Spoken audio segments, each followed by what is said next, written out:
all you cool cats and kittens. Brianna here with the Regenskov Homestead.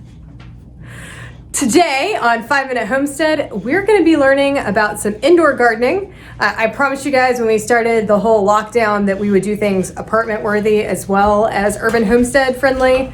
And today that's what we're going to be learning about. I grow a lot of citrus indoors, so lemons, small oranges, key limes. All right, we're gonna start with a quick tour of where I grow my citrus. This is also my office right now since I'm working from home. As you can see over here, I've got a great corner to work in, and I get to be surrounded by all of my tropicals.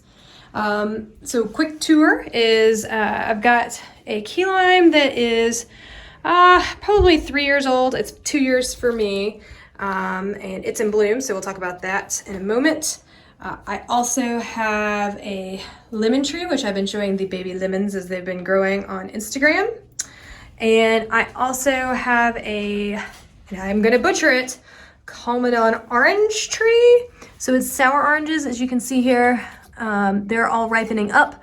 They go bad really quickly, so they're gonna stay on the plant until I'm ready to make marmalade this weekend with some extra oranges I purchased during my essential grocery run this week. I've got some other hot weather things like pomegranates and olives out here, and tea plants as well. But here are my main citrus trees at the moment. I've got a couple upstairs too that are smaller.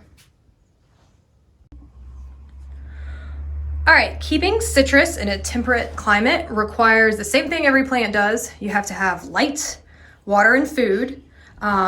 With citrus, you're gonna need a lot of light. So this is a south-facing window and it's a cloudy day, and as you can see, the light is still shining in on these leaves.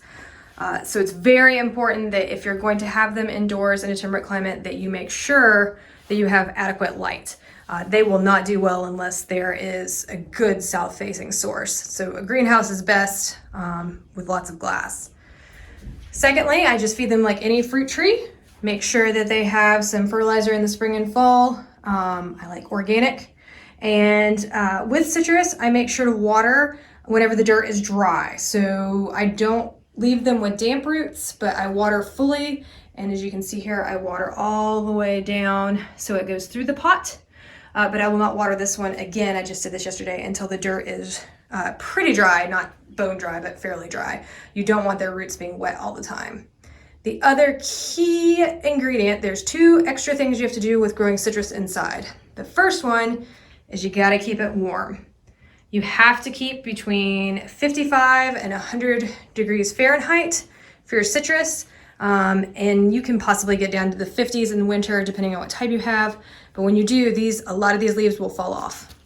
So just keep that in mind. It will go completely asleep in the winter. You won't see any growth. And while it will not be like a deciduous tree that all the leaves fall off, a number of them will. Don't panic. And then finally, this is super important.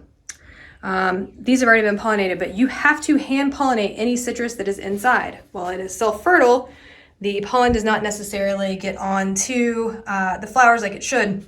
So I use this really fancy tool. Yeah, that's a Q-tip.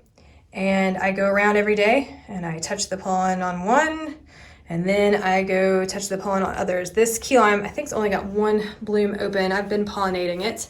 When you do that, let's see if I can show you here underneath these leaves. If you can see, it will slowly make tiny key limes or oranges that will then get bigger. A lot of the blossoms will fall off. Don't panic about that because you're not going to want it to set nearly as many fruit as blossoms you have. But you will need to keep doing that until all of your blossoms are done. So I've got some, as you can see here, that aren't bloomed yet. So I'll keep my handy dandy Q-tip on a shelf and keep pollinating, and that will make sure that I have fruit. So really, citrus is a lot easier than you would think. The big thing is just keeping it at 55 in the winter, which costs a little bit more because you're either having to have a really good south-facing light. They need a lot of sunlight, or you're having to heat on a porch that has a lot of glass like this so that you can keep them warm.